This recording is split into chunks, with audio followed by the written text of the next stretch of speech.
Ačiū, dėkoju iš pristatytą rezoliucijos projektą. Norėčiau pasveikinti Jūs už drąsą, nes rezoliucijos tekste tam tikri dalykai yra įvardinti iš tiesų tokie, kokie yra.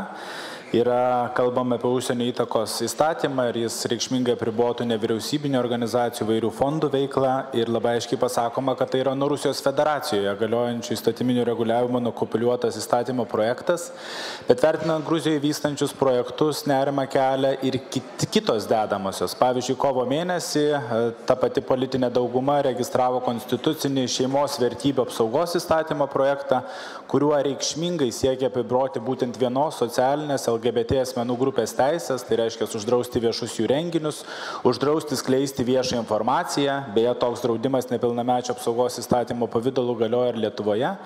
Ar nemanote, kad būtų buvę tikslinga įtraukti ir šitą įstatymo projektą į rezoliucijos tekstą, kaip nesuderinamas su europietiškomis, vakarietiškomis vertybėmis? Ačiū.